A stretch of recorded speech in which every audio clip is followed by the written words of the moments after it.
The current student representative rector of Glasgow University and a former student himself is one Abu Sittar, a Palestinian plastic surgeon. In his initial address to the students, which he entitles "Tomorrow is a Palestinian Day," which should give you an idea of the tone of the thing, he says the following: "We will form a coalition of student and civil society groups and unions to turn Glasgow University into a campus free from gender-based violence. We will campaign to find concrete solutions to end student poverty at Glasgow University and to provide affordable housing to all students." So what? That is hardly a controversial thing for a new university student representative to say.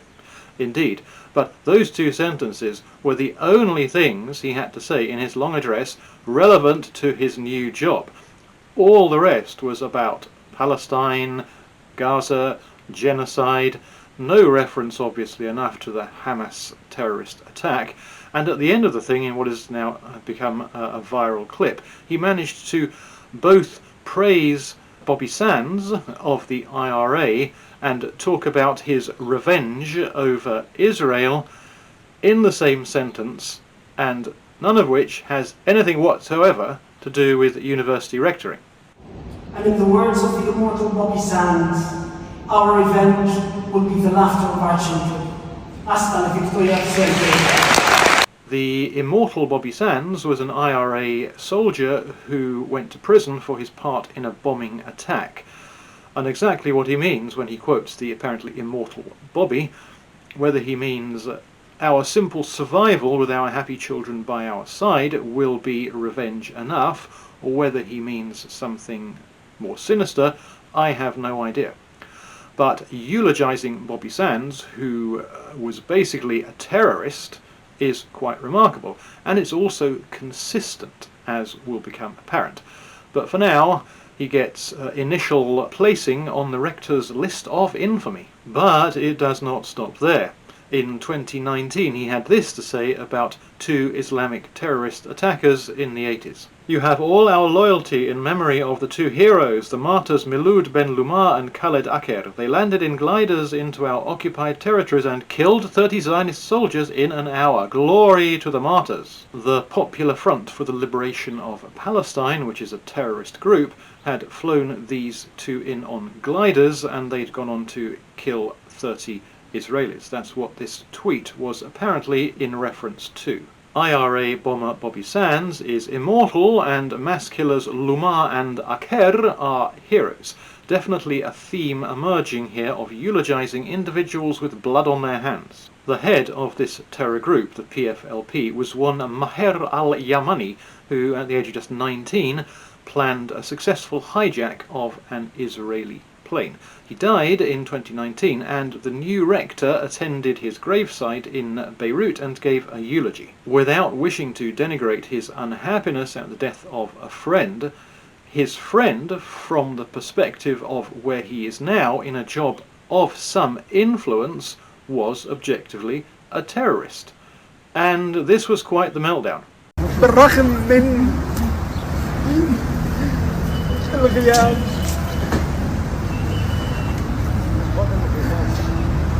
لسه بتخوف العمل، وهذا عزائنا الوحيد، انه حتى لما ماهر يضرب هيضلوا الاسرائيلي خايف من ماهر. Quite a meltdown. The Israelis will fear him even though he's dead, he said of this terrorist. So the theme that was emerging is emerging a sight more convincingly now with the addition of Mr. al-Yamani. He also attended a memorial service to the same al-Yamani in 2019, and he was photographed sitting next to one Layla Khaled. VIP front row seats, that is she and that is he. His chum here is a notorious terrorist. This is a picture of her in her glory days, fondly cradling an AK-47. She blew up part of a passenger plane in 1969 in what was the failed hijacking attempt of Yitzhak Rabin, who it turned out wasn't actually on the plane. That photo of her was widely circulated, her with her pet AK-47, so she had plastic surgery to change her appearance so she could carry on hijacking planes unmolested. And she also has the honour of being the first woman to hijack a plane. I believe she can now go on the list of the Muslim miscreants that Abu Sittar has either associated with or heaped praise on. A Hamas terrorist and killer of a rabbi in a drive-by shooting was described by our new rector friend as a hero after he'd been killed by the Israeli security forces for his part in the drive-by shooting. This according to the Jewish Chronicle. Writing for the Lebanese newspaper Al-Akbar in 2018, Abu Sittar hailed Ahmed Jarrah, who masterminded the murder of father of 6 Rabbi Raziel Shavak in a drive-by shooting near Nablus, as one of Palestine's dearest and best sons and a hero. The doctor wrote, "The martyrdom of the resistance member Ahmed Nasr Jarrah, the hero of the Nablus operation at the hands of the Zionist occupation army, like the hundreds of resistant fighters who were martyred at the hands of this Satanic alliance, represents a pivotal moment." The Nablus operation was that shooting. He subsequently claimed through his lawyers that he didn't know that that bloke was involved. But he said that he was the hero of the operation, which is very odd. I think we can definitively add Mr. Jarrah to the list of those who Abu Sittar has glorified. And then this happened, which may or may not be connected to any or all of the above. My name is Dr. Ghassan Abu Sitta. I've just returned from Germany, where I had been prevented from entering the country for attending a conference in Germany to give evidence on the war in Gaza and my witness statement as a doctor working in its hospitals. Of course, your denied entry to a country can be for reasons on the basis of which many people would like you to have access to the country. Lauren Southern, for example, was denied entry to the UK, and for all I know she's still not allowed in, for reasons linked to the message conveyed in this video, and it is a message I am sympathetic to. So being denied entry to a country does not necessarily make you a bad person.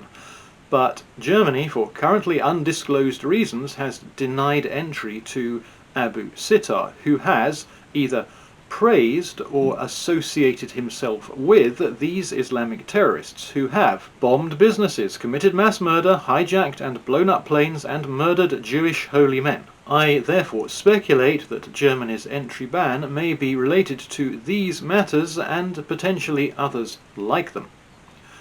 Abu Sittar, now back from his failed attempt to enter Germany and glorifier of many an Islamic atrocity, and I say Islamic, not Islamist.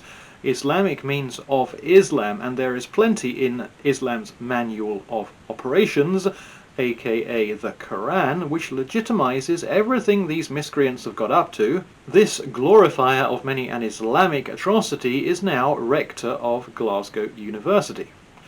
And like Layla Khaled, the first woman to hijack a plane with her pet Kalashnikov, he is the first rector of Glasgow University to have turned the glorifying of Islamic terrorism into an art form. And as the UK Islamic population continues with its potentially and likely highly explosive growth, the glorification of and the normalization of Islamic terrorism will only get worse. Like and share the video if you care to do, and I also put up a tweet with a few images relevant to Abu Sittar's practice of the glorification of terrorists, which you might care to repost. The link is in the description down below.